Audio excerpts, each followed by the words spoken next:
Ada juga yang begitu. Kata Nabi, ringkaskan bacaan sholatmu. Ringkas. Yang kedua kata Nabi, bacalah yang umumnya orang hafal. Tujuannya apa? Satu, orang bisa husuk mengikuti kalau yang dia baca hafal. Coba kalau imamnya membaca kul huwallahu ahad, anak-anak juga ikut di belakang. Kul huwallahu ahad. Karena dia hafal. Begitu imam membaca surah Al-Baqarah ayat 10 sampai 115, la haula wala quwwata illa billah. Dia husuk dengan bacaannya, kita husuk dengan hayalan. Kita mau ikut, tidak dihafal, mau ruku, belum selesai, terpaksa kita baca semua itu di dinding. Keadaan keuangan masjid, pengeluaran, saldo, waduh. Sudah dibaca satu tripleks, belum selesai bacanya imam, dibaca lagi kalender Persatuan Guru Republik Indonesia cabang Kabupaten Tanah Bumbu. Selesai lagi, belum selesai imam, dibaca lagi bajunya orang caleg DPR RI nomor urut 7 dari Partai Nasdem. Dibaca semua, Pak. Siapa yang salah? Siapa salah? Imam. Makanya kata Nabi, baca yang umumnya orang hafal dan ringkaskan. Ada orang jadi imam, dites lah anak penghafal, kau jadi imam nak, mau didengar bacaanmu, jadi imam lah, hanya dia yang hafal. Begitu lagi sholat, tiba-tiba ada cicak jatuh, kena telinganya, stres hilang hafalannya. Apa sambungannya ini? Dia lupa betul, hening satu masjid. Tiba-tiba imam berkata, tolong bantu di belakang. Dia bilang di belakang, saya juga tidak tahu. Tiba-tiba berteriak, kalau begitu ya sudah, Allahu Akbar. Memangnya anggota DPR. Saya punya pengalaman ini Pak, waktu saya kecil di kampung, SMP saya waktu itu. Sholat asar, lama sekali imam sujud. Kenapa lama betul ini imam sujud? Ada apa ini? Tiba-tiba ada kawan saya nakal, diangkat kepalanya. Hilang imam. Ternyata yang ditunggu sudah keluar. Dia keluar dari pintu samping. Kacau sholat. Selesai sholat ditanya, Pak Imam, kenapa kau tinggalkan kami? Dia bilang, saya kentut nak. Pak Imam, lain kali kalau kentut kasih bangkit dulu kepala supaya kami lihat kau keluar. Dia bilang, saya sengaja, malu saya kau lihat. Kacau sholat. Siapa yang salah? Siapa salah? Siapa salah? Imam. Makanya hati-hati milih imam. Ya, ada lagi kejadian ini waktu saya kuliah KKN. Belum jadi ustadz saya waktu itu. Ada kawan saya dia pakai baju gamis. Wah, saya bilang pasti anak pesantren.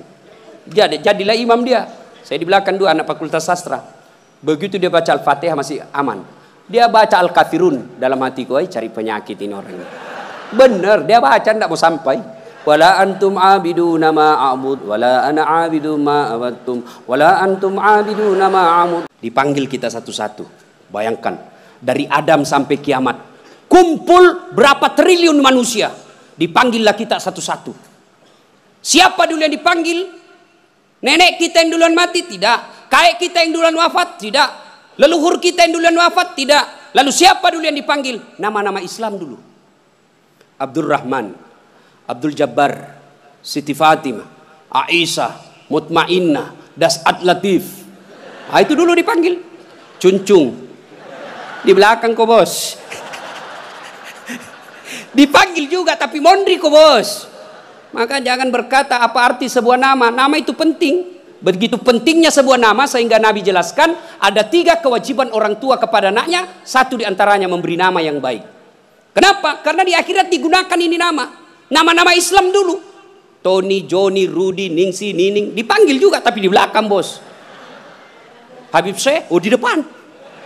Das'at Latif nomor 2. Bayangkan, dipanggillah kita. Nah, orang bilang apa arti sebuah nama? Coba bayangkan kalau tidak ada semua nama di sini. Yang paling repot caleg.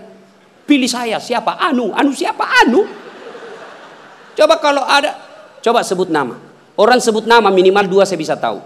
1 suku, 2 agamanya. Nama Margono. Nah, biasanya Jawa. Gitu? Nama Ambok Dalle, enggak mungkin Cina. Masa Ambok Dalle Cina? Pasti Bugis, ya kan? Nah, nama. Yang kedua, nama adalah doa. Ketika nama anak kita Mutmainnah, orang yang memanggilnya, wahai Mutmainnah, wahai kau jiwa yang tenang, berarti orang mendoakannya. Dan di akhirat dipakai kelak. Ustadz, bagaimana saya Ustadz? Sudah terlanjur namaku Ronaldo. Karena bapakku pecinta bola. Bagaimana caranya Ustadz? Ya Islamkan. Bagaimana cara mengislamkannya? Tambah Muhammad di depannya. Muhammad Abdul Ronaldo. Nggak nyambung Ustadz, biar nggak nyambung. Yang penting selamat kok bos. Masih ingat almarhum Presiden kita Soeharto? Sebelum beliau menunaikan ibadah haji, kan namanya cuma Soeharto. Setelah menunaikan ibadah haji, Raja Fat waktu itu sadar, wah menderita nih Pak Harto nanti. Kalau tidak diislamkan, maka diislamkanlah namanya, ditambah di depannya Muhammad Soeharto. Ibu Tin juga ditambah di depannya Siti. Maka ibu-ibu yang sudah terlanjur namanya islamkan. Harus rubah KTP tidak, yang penting misal ulang tahun. Saudara-saudara sekalian, hari ini nama saya islamkan. Yang tadinya Desi Ratnasari, saya menambah di depannya Siti Desi Ratnasari. Yang ketawa serius orang ini. Nama penting. Dan pada saat itu ketika kita dipanggil satu-satu, wajah-wajah kita di padang mahsyar tidak lagi seperti ini. Ada yang mukanya malah di ibu-ibu yang tanya, Ustadz boleh orang sholat itu tidak pakai BH? Kenapa bisa ibu? Panas ibu Ustadz, tidak ada AC, tidak ada kipas angin, kita baru pulang pasar. Boleh, tapi apa itu beradab? Ibu-ibu pergi ketemu gubernur tapi tidak pakai BH, boleh kan? Tidak Pak Gubernur. Mohon maaf ini Pak Gubernur. Coba ya. Saya sholat Ustadz, betul kok sholat tapi main-main. Allah wa kana wa ya kun ustaz ini serang datal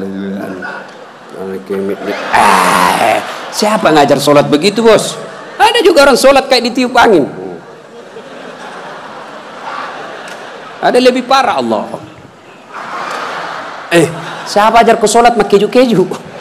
Jadi jangan heran ketika sudah 20 tahun sholat kok masalah kita tidak bisa lepas. Salah satu sebabnya kita sholat seada-adanya. Bapak saudara-saudara sekalian, tepat tanggal 12 Rabiul Awal tahun ke-11 Hijriah, Rasulullah Sallallahu Alaihi Wasallam demam.